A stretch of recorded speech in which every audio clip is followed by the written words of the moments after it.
নমস্কার বন্ধুরা, শুভ সকাল। কেমন আছেন আপনার? আশা করছি ভালো আছেন, আর আমিও কিন্তু ভালো আছি। তো আপনাদেরকে বলেছিলাম যে পার্ট 2 মানে 1টা আমি একটা ভিডিওতে সেখানে দেখিয়েছিলাম, আর বলেছিলাম যে পার্ট 2 ব্লগটা আমি অন্য একটা ভিডিওতে আমি দিয়ে দেবো। ঠিক আছে, মানে হচ্ছে যদি দুটোই আমি একসাথে দিতাম, মানে একটা দিনেরই ভিডিও যদি আমি মানে দুটোই একসাথে দিতাম, তাহলে ভিডিওটা অনেকটাই বড় হয়ে যেত, আর আপনাদেরকেও দেখতে ভালো লাগতো না, আর মানে কেউ দেখতোই না তখন ভিডিওটা। তো আমি ভাবলাম যে দুভাগে ভাগ করে দেওয়া যাক, পার্ট 1 আর পার্ট 2 করে দিই, তাহলে হয়তো ভালো লাগবে। তো দেখো, তারপরে আমি এখানে চলে এসেছি যে মাছ ধুতে। আপনাদের দাদাভাই মাছ নিয়ে এসেছে, আর মামা আমাকে একটা আম দিয়ে গেল। ওই যে আমাদের ওখানে আম গাছ আছে, তো যে সামনে বাড়িটার কাছে, তো সেখান থেকে আম পড়ে আর কি, ঝোড় আরও দিলে। তো সেখান থেকে সেখানে মামাম খেলা করছিল, তো খেলা করতে করতে মামাম সেখানে আম দিয়ে গেল। আর আমার মাছ তো ধোয়া কমপ্লিট হয়ে গেছে। তারপরে দেখো আমি এখানে চলে এসেছি সবজি কাটতে। আমি যে আলুগুলো কেটে নেবো, না মানে যা যা সবজি করব সেগুলো আর কি কেটে নেব। তো আমি মাছগুলো ধুয়ে নিয়েছি, আর আমি আলু, লাফা, বেগুন এগুলো কেটে নিয়েছি। এটা একটা তরকারি বানাবো, আর মাছটা আমি আম দিয়ে করব। আর মাছটা ধুয়ে ভালো করে আমি হলুদ লবণ মাখিয়ে নিয়েছি, আর আমি কড়াইয়ে তেল দিয়ে দিয়েছি। এবার মাছগুলো দিয়ে দেবো। তাহলে চলুন। আর এই যে এদিকে ভাত হচ্ছে, আর এদিকে যে কড়াইতে আলু ভাজা ছিল, তো আলু ভাজাটা ঢেলে আমি কড়াইটা জল বুলিয়ে ধুয়ে নিয়েছি। আর এই যে মাছগুলো আমি হলুদ লবণ মাখিয়ে নিয়েছি। এবার তেলটা গরম হয়ে গেলে আমি দিয়ে দেবো। এবার তো তেলটা মনে হচ্ছে গরম হয়ে গেছে আমার, তো মাছগুলো আমি এক এক করে দিয়ে দেবো। একটুকু দূরে থেকেই দিই, কেননা মাছ দিতে আমাকে প্রচণ্ড ভয় লাগে।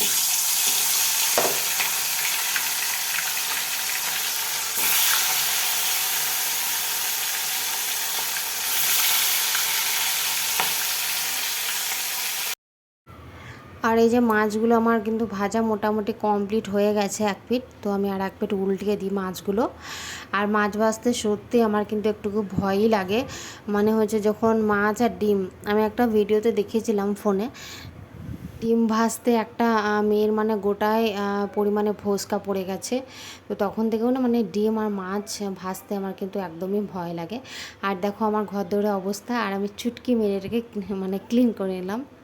তো মজা করলাম, এটা কোনো দিনই হতে পারে না। এটা জাস্ট আপনাদের সামনে ভিডিওটাই আমি মানে দেখালাম। আসলে প্রচণ্ড পরিমাণে নোংরা হয়েছিল, তো আমি ভাবলাম যে ঘরগুলো আগে ক্লিন করে নিই। আর একদিকে মানে আমি করছি রান্না বান্না, একদিকে করছি ঘর ক্লিন। মানে যদি একদিকে করতে যাই, ধরো আগে আমি রান্না করে নিই, তারপর ঘরটা ভাবো যে পরে ক্লিন করব, কিন্তু হবে না।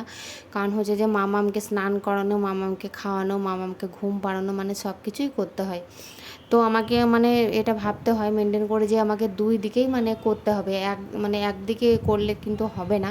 আমি যখনই রান্না করি মানে এই দিকেও করি, আর তারপর আমার ঘর দুয়ারটাও তার সাথে সাথে গুটিয়ে নিই, পরিষ্কারভাবে ক্লিয়ার করে নিই, যাতে আমার দুই দিকে একটুকু হেল্প হয়ে যায়। রান্না তো কমপ্লিট মোটামুটি হয়েই যায়, তারপর মামামকে একটুকু টাইম দিতে হয়, তারপর ফোনে এডিট আরও থাকে। আর দেখো গরমে কি পরিমাণ ঘেমে গেছে, আমার সিঁদুরটা কিন্তু নেমেও গেছে।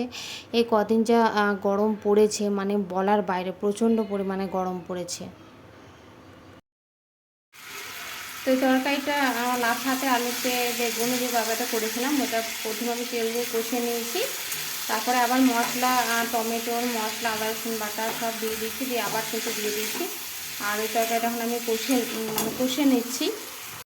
তো দেখো এইদিকে আমার লাফা, আলু, বেগুন, টমেটো দিয়ে একটা তরকারি বানিয়েছিলাম, সেটাতে আমি এখন সর্ষে বাটাটা দিয়ে দিলাম। মানে আগে তরকারিটা আমার হয়ে গেল, তারপর আমি সর্ষে বাটাটা দিয়ে দিলাম। কারণ হচ্ছে সর্ষে আবার বেশিক্ষণ মানে ফুটিয়ে রান্না করলে আবার কিন্তু তেতো হয়ে যায়। আমি কিন্তু আগে কিন্তু একদমই জানতাম না, একদিন আমি রান্না করেছিলাম, তো তারপর থেকে আমি মানে শিক্ষা পেয়েছিলাম যে না, সত্যি সর্ষে একদম মানে ফোটানো যাবে না বেশিক্ষণ, মাছ রান্না করলেও তাই, সে একই ব্যাপার। তো সেটা হয়ে গেছিলো তরকারিটা। তারপরে এই যে আমি মানে মাছের জন্য এই যে আমগুলো কেটে রেখেছিলাম, ওগুলো সেদ্ধ করে নিয়েছি আগেই। তারপরে যে মশলা দিয়ে দিয়েছি, তারপর আম কাটাগুলো এই যে দিয়ে দিলাম, আর মশলার সঙ্গে কষিয়ে ভালোভাবে জল দিয়ে দিলাম। তারপরে যে এক এক করে মাছগুলো সব দিয়ে দিলাম। আর আম মাছ কার কার খেতে ভালো লাগে, আমার তো ভালোই লাগে। চলো কী কী রান্না করলাম দেখিয়ে দিই। এটা হচ্ছে মাছ আম দিয়ে যেটা করলাম, আর এটা হচ্ছে চিংড়ি মাছ ভাজা পেঁয়াজ দিয়ে, আর এটা হচ্ছে আলু বেগুন দিয়ে মানে সর্ষে দিয়ে একটা তরকারি। আর আর দেখো আমি কিন্তু ভাত নিয়ে বসে পড়েছি। মানে যেটা আলু ভাজাটা দেখলে না, ওটা আমি দুপুরে কিন্তু একদমই করিনি, ওটা আমি 10টার সময় মুড়ি খাবার জন্য করেছিলাম। আর চিংড়ি মাছগুলো পেঁয়াজ দিয়ে ভেজেছিলাম, আর এটা সর্ষে দিয়ে আলু বেগুন যে টমেটো সর্ষে দিয়ে, আর মাছটা আম দিয়ে করেছিলাম। আর দেখো এখন আমরা দুপুরে খেতে বসে গেছে, এখন প্রায় দুপুর 2টো মতো বাজে। তো তারপর আমাদের খাওয়া হয়ে গেছিলো। আর এটা হচ্ছে কি বলবো, কটা বাজবে তখন, ওই 4:30 মতো বাজে। আমি ঘুম থেকে উঠে গেছি, ভাত খেয়েছিলাম, তারপর শুয়ে গেছিলাম। আর কিন্তু বাসন আরও ধুইনি, বাসন পরে আমি ভেবেছিলাম যে ধুয়ে নেবো, তারপর আমি ঘুমিয়ে গেছিলাম। আর এই দেখো চলে এসেছি আমি ঘুম থেকে উঠে কাপড়গুলো গোটাতে। কাপড়গুলো আমার গোটানো হয়নি, তো কাপড়গুলো এক এক করে গুটিয়ে নিই। কেননা কাপড় যদি খাটে পড়ে থাকে তো একদমই ভালো লাগে না দেখতে, আর ধরো গোটাতে তো হবেই, কারণ সন্ধ্যেতেও না হলে গোটাতে হবে। তো ভাবলাম যে এখনই গুটিয়ে নিই বসে বসে। আর তোমরা যদি কেউ মাছি তারা মানে জিনিস কোনো জেনে থাকো, প্লিজ আমাকে বলবে কমেন্টে। কারণ হচ্ছে আমি দেখি ডেলি আমি ঘর মুছি মানে পরিষ্কার করে রাখি, তাও কেন জানি না মাছি চলে আসে, বুঝতে পারি না।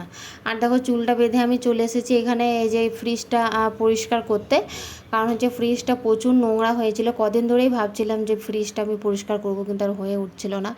সকাল দিকে ধরো টাইম পাই না সেরকম, এক একদিন মানে টাইম পাই, নাহলে ব্যায়াম ট্যায়াম করি, তারপর ধরো আরও অন্যান্য আরতি বাড়তি কাজ থাকে, ঘর তো গোটানো থাকে।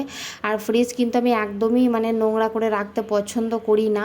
কারণ হচ্ছে যে আমি যদি দেখি যে ফ্রিজ মানে অনেক কিছু মানে ভরাট হয়ে গেছে একদম, তো ভাবি যে কখন এগুলো বের করব, কখন শেষ করব, ক্লিয়ার করব। মানে আমাকে ফাঁকা ভালো লাগে, ফ্রিজ খুব যে হাবির জিবির ভরে রাখতে একদমই ভালো লাগে না। এই যে মিষ্টি বলো এক একজন 4-5 দিন করে রেখে দেয়, কিন্তু না মানে একদিন আনলেও ওই 2 দিন সেরকম মানে কম কম করে আমরা কিন্তু নিয়ে আসি, মানে যাতে 1-2 দিনের মধ্যে বা 3 দিনের মধ্যে কিন্তু শেষ হয়ে যায়। কেন বেশি মানে ভরে রাখতে ফ্রিজে আমার কিন্তু একদমই ভালো লাগে না। আর ফ্রিজে দেখবে মনে হবে যে ফাঁকাই একটুকু ভালো লাগছে। আর ফ্রিজ কিন্তু আমার সবসময় ক্লিনই থাকে, মানে আমি পরিষ্কার করেই রাখি, ওই 2 দিন পর পর আমি কিন্তু মুছে দিই। বেশিরভাগ জলটা থাকে, কিন্তু মামাম যে জলের ওই বোতল মামামের জন্য একদম মানে ভরে রাখা হচ্ছে না, কারণ জলের বোতল ও ফ্রিজ থেকে বার করছে আর জলগুলো নিয়ে যাচ্ছে, ওরা সাইকেলে ঢেলে দিচ্ছে, তারপর নিজে মাথায় ঢেলে নিচ্ছে, জামা কাপড় ভিজিয়ে নিচ্ছে, এই করছে। আর দেখো আমার ফ্রিজটা কত সুন্দর ক্লিয়ার হয়ে গেছে, তাই না? দেখতে কিন্তু এবার বেশ ভালোই লাগছে, ফাঁকা ফাঁকা। আর আমাকে ফাঁকাই কিন্তু দেখতে ভালো লাগে। আর এই দেখো কত হাবিজাবি বেরিয়েছে, এগুলো সব কিন্তু ফ্রিজে ঢুকেছিল, নোংরা সব। আর এই বন্ধুরা এখন সন্ধ্যা হয়ে গেছে, তারপর তো দুপুরে ঝাঁটারও দেওয়া হয়ে গেছিলো।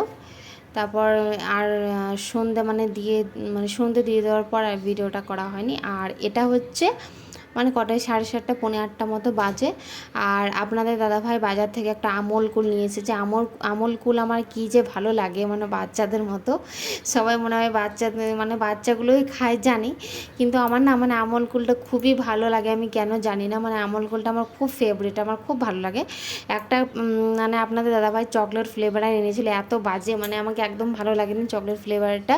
আমাকে যে দুধের যে আমল কুলটা আছে না, ওটা আমার মানে খুবই ভালো লাগে। মাম্মাম তো দুধ একদম না খায় বললেই চলে, মামামকে যদি দুধের কোনো জিনিস দেওয়া হয় না, তো মামাম তো একদম খাবেই না, কিন্তু আমার বেশ ভালো লাগে আমল কুলটা। আর আমল কুলটা আমি কিন্তু খাই।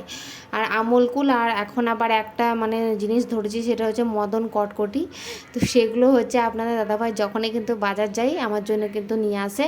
আর আমি কি পরিমাণে খাই কে জানি ভগবান, মানে কি বলবো, মানে আমার এতটাই ভালো লাগে, আমাকে খুব ভালো লাগে। আর এই দেখো এখন আমি আপনার দাদা ভাইয়ের মানে কি বলবো ডিগি থেকে এখন এই যে কটকটিটা বের করব। আপনারা কি বলেন জানি না, কিন্তু আমাদের এইদিকে তো কটকটি বলে, কেউ মদন কটকটি বলে, আবার কেউ কটকটি বলে। তো আমি এগুলো খাবো। কটকটি খাওয়ার পর তারপর আমল কুল খাওয়ার পর মানে আমার পেটটা কিন্তু একদমই ভরে গেছিলো, আর আমি কিন্তু রাত্রে একদমই কিছু খাইনি, এটাই আমার শেষ খাওয়া হয়ে গেছিলো, আর কিন্তু কিছু খাইনি। তো বন্ধুরা ভিডিওটা কেমন লাগলো অবশ্যই কমেন্টে জানিও। আর যদি আমার ভিডিও আপনাদের একটুকু পরিমাণে ভালো লেগে থাকে, তাহলে প্লিজ আমার চ্যানেলটা সাবস্ক্রাইব করবেন এবং একটা লাইক দিতে কিন্তু একদমই ভুলবেন না। আপনারা যদি আমার চ্যানেলটা সাবস্ক্রাইব করেন, তাহলে হয়তো আমার খুব মানে আমি কি বলবো, মানে খুব খুশি হব যে আপনারা আমার চ্যানেলটা সাবস্ক্রাইব করেছেন, তার জন্য অসংখ্য ধন্যবাদ। টাটা।